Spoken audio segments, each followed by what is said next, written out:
I've been. I need everybody on the dance floor for this one now.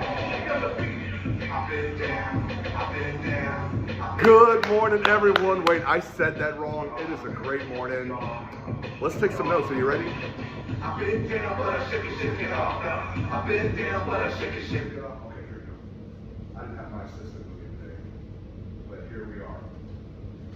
This is for my online class, and I want to help you find the speech. Where is the speech? I'm in the classroom. I'm in Perf 113 today. Where is the speech? You might say, well, Mr. Harris, walk and talk with me. Well, Mr. Harris, the speech comes from within me. You sure about that? Well, the speech it's inside my heart. Are you sure about that? Where's the speech? Now, I do this with my face-to-face students. I actually will have a yellow post-it note, and it'll say just speech on there. Little tiny yellow post-it note. Where's the speech? And they say, well, I don't know, I can't. And I say, okay, find the speech. There are 16 little yellow post-it notes with the word speech on there. You're going to find the speech. The team that finds it will get the most points on the next assignment. What do you think they do? They literally stand up and they'll go looking around. I have people looking in the trash can, under the trash can. I had people looking in between those little crevices right there. I had one right here, if you could see, that was kind of slipped out. I had one behind here. They had to actually look under. One was behind here. Maybe one was under the desk. I had a couple up here that no one could see, but they actually had to jump up and find them. There was one up above the projector. There's some in the computer desk here, hidden. 16 of them hidden. Now, what do you think had to happen for them to find them? Say it out loud to me. What do you think? They had to stand up and go find it and go look for it. They had to be uncommon. They had to get on top. People stood on top of these desks looking. People got uncommon. They got radical. They got competitive. They became creative. Who are you being when it's time to write a speech? Who are you being? Do you sit down at a desk and say, oh, I don't know what to talk about. I just want to get this over? Because then that translates into how you speak. Do you say, oh, I don't want to talk about this, or I'm nervous. And all that spirit, that energy, it shows up in how you deliver. How you are here is how you are everywhere. How you are here. I'll prove it to you. Some of you did not do the stretches because you said it was only worth 1 point. But it was still due. And regardless if somebody pays you for something, a lot or a little bit, how you do it is on you. If a man said, hey, I'll pay you $50 to wash the dishes. Will you wash the dishes? Some of you who need this $50 will say, yeah, I'll wash the dishes. And then if another person came in and said, hey, I'll pay you $500 to wash these dishes, would you still wash the dishes? You say, well, yeah, of course. Now, if the man with the $500 never approached you, you still would have done it for $50. Why? Because you needed the money, because they asked you, maybe you were cool with that person, or whatever the case is. It's not about the money you get, it's about how you show up. Do you half-ass wash the dishes? Or do you do it to the best of your ability because that's who you are? I'm the kind of person that shows up and does my best. Some of you are never gonna go to the NFL or play professional sports, and you still show up to play with your heart out. Why? You know you're never going to the NFL or the major leagues or the NBA or professional volleyball. You're never going to do that, but you still give it your all. Why? Because it's who you are. You're the type of person that shows up to practice. You don't get paid for practice. Excuse me, you don't get paid for practice. Some of you guys play club, and club means you pay them. When these stretches are only 1 point, this is about who you are. It's not about the point. Some of you want to be a doctor. If you get paid, I'm gonna bowl down your alley. If you get paid to do surgery for one person and their insurance pays $25,000 and another insurance pays $2,000, are you gonna do different levels of work? Or are you gonna still do what's required in the surgery? The point is just the point. Do you get the point? If the stretch was 0, would you still go all out? If the stretch was 100 points, okay. I'm just trying to show you that this is all connected. All of this is connected. The stretches, the classes, the learning, the speaking, it's all connected. This is about you versus you. Where is the speech? Now, I work with a guy, this might be unfamiliar to you. In our face-to-face class, you all had, this is on my wall, but this is actually the photos that we have. I'll have random photos. I'll call their name up. They have seconds. The online classes have seconds to think about it. And then they'll start, and sometimes they'll say, hello, good morning, my name is. Generally, you know, I don't prefer that. But the first week, they don't know that. I haven't taught them that yet. They'll say, good morning, my name is James Harris, and today I'm going to talk about why this photo is on my wall. My uncle gave this to me. As you can see here, it says start. It says start, and he gave me this because I needed to start working on my dreams. And they'll go for 30 seconds, I'll cut them off for 30 seconds without using you know, so or like. I did this with a guy that I'm teaching how to speak. He's already a professional, but I'm working with him. And I noticed that I had him do about 7 of these, and when it was 30 seconds, he would finally get to what he was really talking about around 20 seconds. Then I had him go for 2 minutes, 1 minute, and each time what he was really trying to talk about didn't come to the very end. Here's your first assignment. What is the actual speech about? Let's look at this. I do see a person. I see the city. I see this person. There's a start. It says S-T-A-R-T, start. This person's going the opposite direction of the city. What do you want to talk about? What's the speech about? When I say where's the speech? This means what is the thing that the audience needs to hear? What's that thing when they say, that's what I needed to hear. That's what I was working on. I was wondering about that. That is what I needed to hear. Remember, your speeches are not giving just information. Your speeches should be giving transformation. When people look at you, when you get in front of an audience, you don't have to do it, you get to do it. What's that thing that they need to hear? You could do a couple different directions. Now, what I do in the face-to-face classes, I'll have them think about what is the actual speech about. For this case, I might have somebody about starting today. You don't have to be great to get started, but you have to start to get great. Okay, I dig that, that's cool. I had another young lady said, well, you might think he's running the wrong direction, but he's actually running in the right direction. He's just not running the same race you're running. Ooh, okay. This tells me, I go back to the audience, hey, you might be doing things differently. You might take a gap year, that's doing things differently. Or you might be in early college, high school, that is doing things differently. Or you might have decided to go to school outside of Texas, that's doing, however it looks. No one can say that he's wrong because it's his race. That's where the speech is. How can people tell you that you are wrong when they're not running your race? Come on, y'all don't want me to, okay.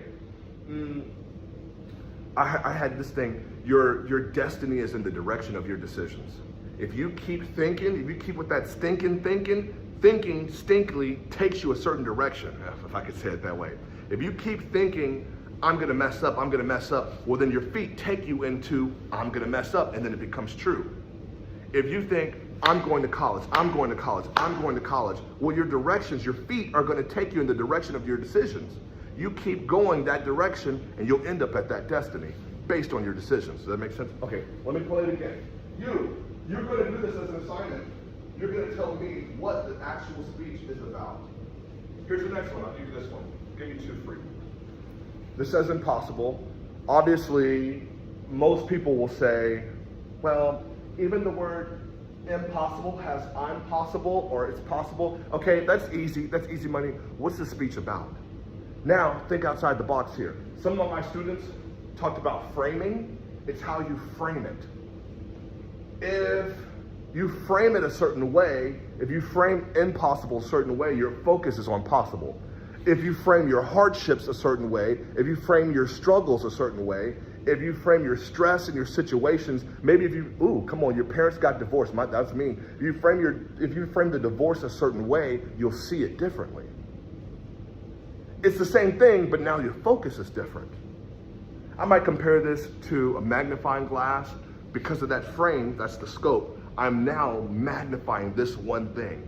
All these other things, yeah, they happen, those are real, but here's my focus. That's where the speech is. I might say, where is your frame? Where is your focus?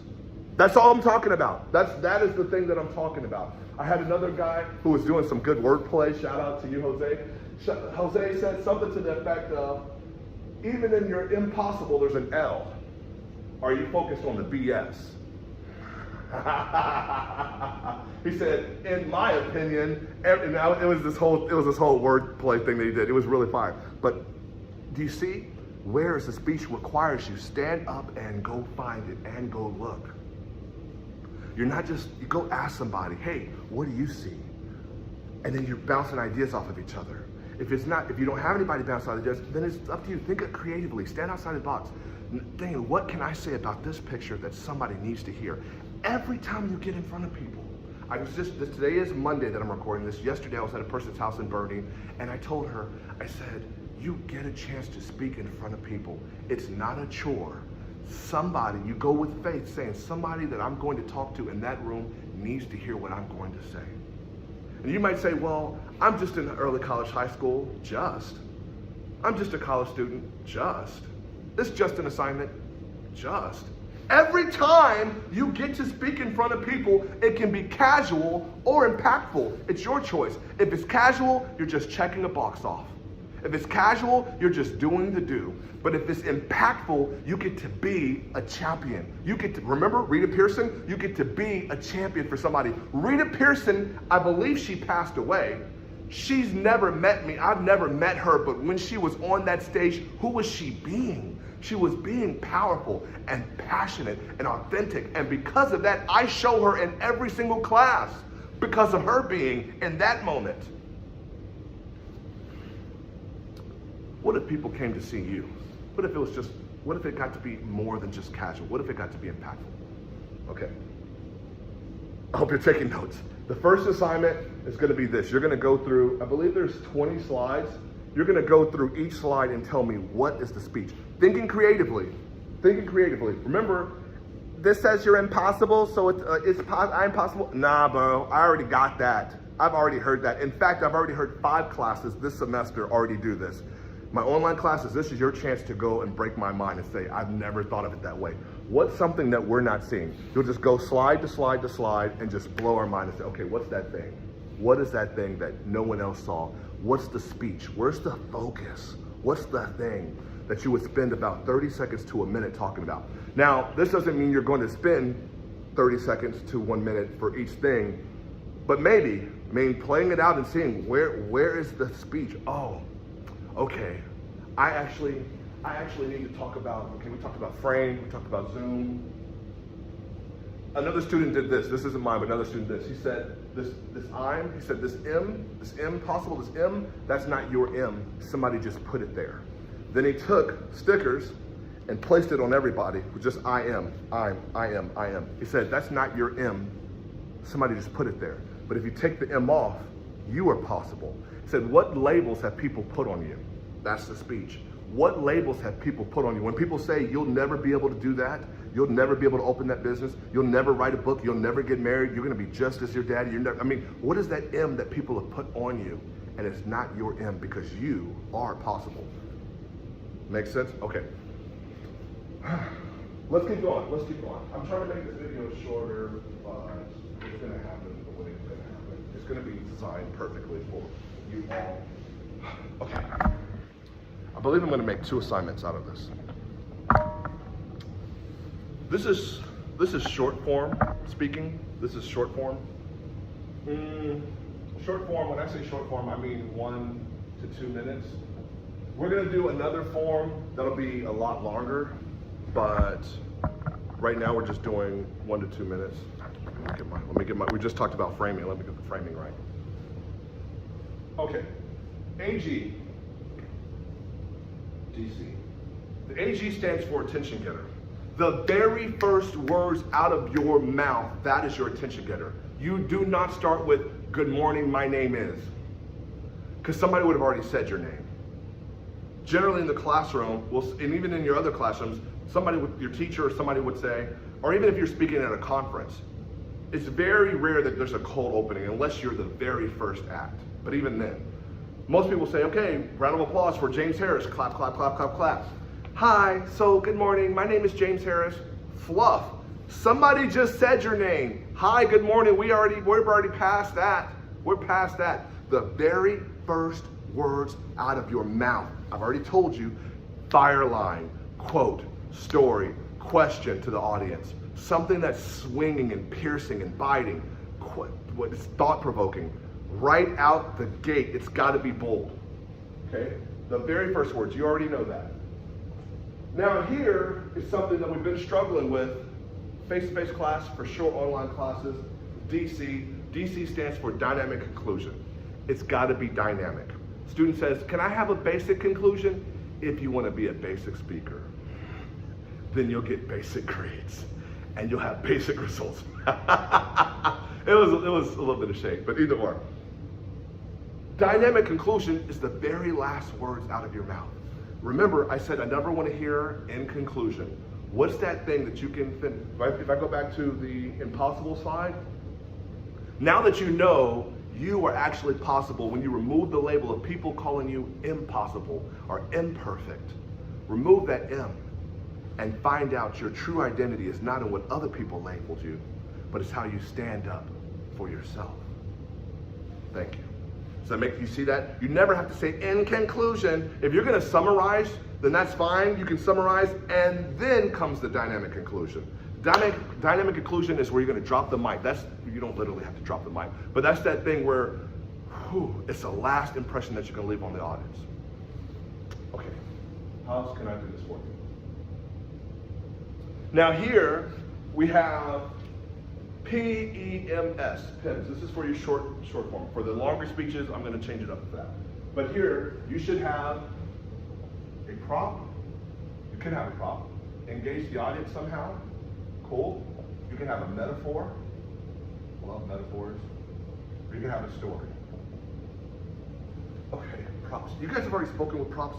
I'm telling you to add more value for the props. Add more value. Where if you're speaking for 1 to 2 minutes, then this prop should be very heavy. It should be, when I say heavy, heavily a part of the speech. If I said, this is a marker and I just challenge you guys to write your own story, and then I leave that, well, there's not a lot of value here. But I should spend about, if I'm speaking for a minute, probably 25 seconds at least. I want you all to pick up a marker, a pen, something that you have with you. What will you write with this marker or the pen, pencil? Now I want you to give it to somebody else. If you give this pen, marker, pencil to somebody else, they get to write in your chapter, but it's not their story. Whose story is it? Mine. Whose story is it? It's ours. Yeah, it's your story. This means the pen should always be in your hand. I love Lisa Nichols. She says the pen is always in your hand. You get to write your own story. Your parents might be a part of your story, but the pen is in your hand. Your teachers might have said something about you in your story, but the pen is still in your hand. There are some people that will leave you. You've had some best friends that have walked away, but the pen is always in your hand. Does that make sense? I'm gonna keep doing it. I hadn't even used any verbal fillers at all, but I'm gonna give more value to this. Even if I said, okay, that's a mistake, I can erase it, be erased. What's interesting, if I give more value to this prompt, okay, let's say I made a mistake. Where's the mistake? Where's the mistake, friends? No, actually tell me, where's the mistake? Is this the mistake? Or is this the mistake? Too many people will make mistakes and think that they are made a mistake. What? You can mess up, but that doesn't mean that you are messed up. You see, I'm gonna give more value to the prop, whatever that thing is. All right, everyone say engage. Engage is the next one. How can you engage the audience? When you engage the audience, you're gonna have them do something to prove something. Let me use the marker again. I might have somebody from the audience come up. I can have everybody from the audience stand up and hold this. Now, you're not just having them do stuff for random. Say, everybody raise your hand. Okay, sit down. That didn't raise my hand and sit down. That doesn't even do anything. Remember, I told you I had a young girl who said, hey, I want everybody to stand on the floor. I'm sorry, stand on the floor. Everyone sit down on the floor. She sits down on the floor. She said, this is the lowest place you've ever been. And it's dirty here. How long would you stay here? And people are sitting on the floor. She says, even now, I've told you that you can get up. Everybody stands up. She says, you only stood up because I told you to. How does this show up in your life where you only do what people tell you to? Ooh, right? The whole class is engaged. If I had somebody hold this out, and I said, how heavy is this? Not heavy at all. I said, could you hold this for an hour? No. Could you hold it for 2 hours? No. Could you hold it for 1 day? No. Could you hold it for a week? No. Could you hold it for 4 years? No. Yeah. Something that was small gets heavier the longer you hold on to it. This is the same as a grudge. People hold on to grudges and offenses. I will never forgive. I will never let it go. I'll never forget what that teacher said about me. I'll never forget how those people treated me. I'll never forget that my dad walked away. I'll never forget how my mom treated me. I will never let it go. And people think that they're stronger because of what they hold on to, but it actually takes somebody powerful and strong to let it go. Okay. I'm always trying to prove a point. Actually, in that moment, this is small. I'm being very literal. I'm being very literal. The longer I hold on to it, the heavier it gets. That's good. That's good. Okay, let's keep it going. Props, engage, metaphor. You already heard me do a couple of metaphors here. I love using metaphors. I think this is a great way to amplify and elevate your speaking, because a lot of other speakers, they will be very basic. But when you get to do a metaphor, you're being literal and figurative at the same time. Remember I talked about show some fruit, and if you shake a tree, if it's an apple tree, apples will fall. Well, I'm not talking about, I am literally that is what happens, but I'm not talking about apples. I was talking about people. That if you shake them, meaning life puts them in tough situations, what drops? If you put somebody in a difficult class and they say they're a hard worker, but all they do is complain, there's no hard work. You're not a hard working tree. You're not a hard worker. We put you through some stuff. Let's look at the stretch.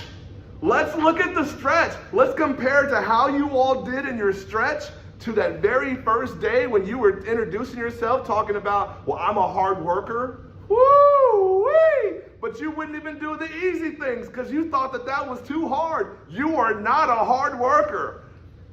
And I'm not trying to call you out. I'm just trying to help you find your calling out. Metaphors.